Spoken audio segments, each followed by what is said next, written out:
Alors que la Commission européenne enquêtait sur les subventions chinoises aux voitures électriques, le groupe américano-européen Stellantis a pris une décision à contre-courant. Il a annoncé le 26 octobre un investissement d'1,5 milliard d'euros dans Leapmotor, une start-up chinoise concevant des véhicules électriques. Surprenant, n'est-ce pas? Mais si on y regarde de plus près, on comprend qu'il s'agit en réalité d'un partenariat gagnant-gagnant. La start-up chinoise dispose de technologies de pointe sur les voitures électriques. Leapmotor est proche du podium, voilà l'expression du PDG de Stellantis, un groupe qui dispose d'un important réseau mondial de production et de vente. Les deux acteurs sont donc complémentaires et ont l'ambition de travailler ensemble pour accélérer dans l'électrique. Pour ceux qui ne connaissent pas très bien cette start-up chinoise, je me permets de vous la présenter brièvement. Fondée en 2015 à Jinhua dans la province du Zhejiang dans l'est de la Chine, Leapmotor dispose d'un ensemble de solutions pour les véhicules électriques, que ce soit des solutions complètes pour fabriquer une voiture entière ou des solutions pour fabriquer les châssis. Ces 2 dernières années, plusieurs grands constructeurs d'automobiles l'ont approché pour établir des coopérations.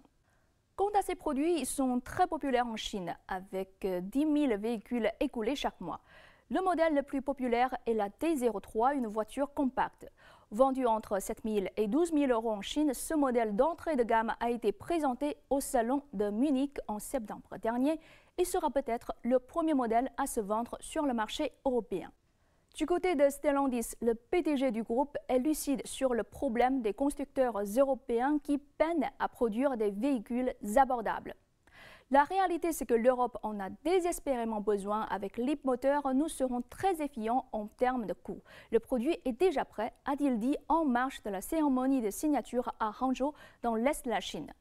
Le prix n'est donc pas artificiellement bas en Chine, comme l'a affirmé la présidente de la Commission européenne, Ursula von der Leyen, quand elle a lancé l'enquête sur les subventions publiques chinoises. Le prix est bas parce que le coût est bas en Chine. Selon un article paru dans le quotidien français Le Figaro, des experts estiment à environ 20% l'avantage en termes de coût des véhicules chinois par rapport à la concurrence européenne. Vous allez me demander pourquoi le coût est plus bas en Chine qu'ailleurs. À mon avis, c'est le fruit d'un travail long et d'un changement de cap prévoyant. La Chine était consciente que l'avance technologique des constructeurs occidentaux dans le domaine des moteurs à essence était irrattrapable. Elle a donc fait le pari du véhicule électrique dès 2009. Puis les acteurs chinois ont concentré leurs efforts sur les batteries et les moteurs. Au bout d'une dizaine d'années de concurrence interne et externe, les meilleurs sont restés. C'est le cas de BYD, producteur de batteries et de voitures. C'est aussi le cas de CATL, fournisseur de batteries Tesla. Avec une chaîne industrielle complète, tous ceux qui produisent des voitures électriques en Chine peuvent tirer parti de cet écosystème unique au monde. La Gigafactory de Tesla à Shanghai en est le meilleur exemple. Dans l'automobile comme dans bien d'autres secteurs, la Chine reste toujours ouverte à la coopération. Si dans les années 80 et 90, les coopérations entre les constructeurs chinois et occidentaux étaient plutôt marché chinois en échange de technologies occidentales, cette tendance a commencé à changer avec l'émergence des jeunes pousses électriques chinoises. En juillet dernier, Volkswagen a annoncé une coopération avec XPeng, constructeur basé à Canton. Maintenant, c'est l'alliance entre Stellantis et Leapmotor, le premier visant une expansion à l'international.